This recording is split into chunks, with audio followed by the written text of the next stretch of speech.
Today's our topic is second law of thermodynamics. Clausius defined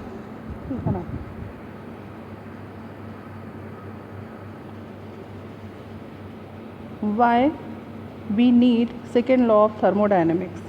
Some of the points are here to be discussed. First of all, the first law talks about the conservation of energy in a process but does not speak of the feasibility of a process. It does not tell whether a process is spontaneous or not.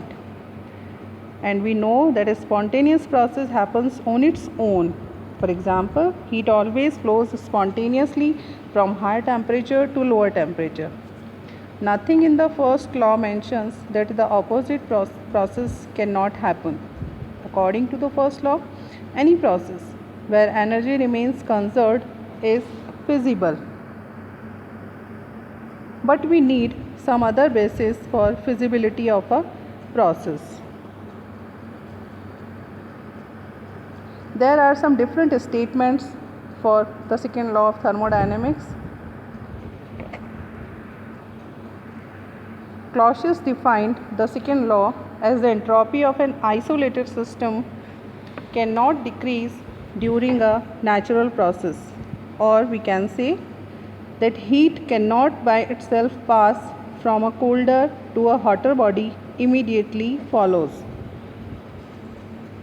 If there was a machine that transforms an amount dq of heat from system A to system B, where the temperature of the system A is T1 and the temperature of the system B is T2, which is greater than T1, then the entropy change would be, which violates the principle of entropy increase, delta S, that is the change in entropy, will be equal to the change in heat, amount of heat multiplied by the difference in the reciprocal of temperatures will be smaller than 0. Kelvin defined the second law as a process whose only effect is the complete conversion of heat into work cannot occur. Let us show that Kelvin's and Clausius definitions are in fact equivalent. Suppose we have some machine M that extracts heat Q from a heat bath and converts it completely into work. The work is done on a body B. Since the only net effect of the process is conversion of heat into work, the machine M must operate in such a way so that at the end of the process it returns to its original state. So we can say that the process is cyclic. Since it returns to its original state, its entropy doesn't change in the process. Similarly, the machine is doing a work on the body B, thereby changing some of its external parameters, but does not change its internal properties such as its entropy.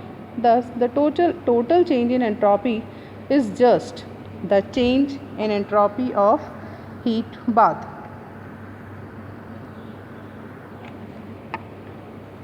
Clausius and Kelvin's definitions are in fact equivalent. In reality, only a fraction of the heat extracted from a heat bath can be converted into work. A machine that converts heat into work is called heat engine. Now we discuss heat engine in detail.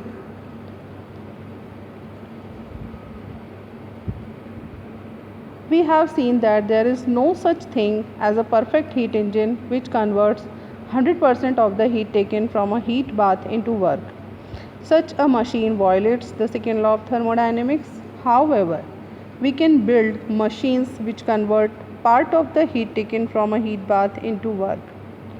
These could work provided the total entropy in the process increases.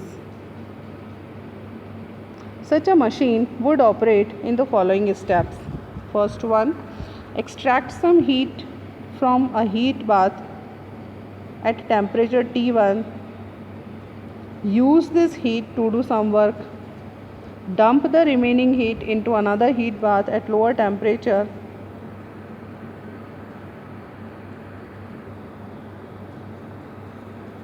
The net energy change during the cycle is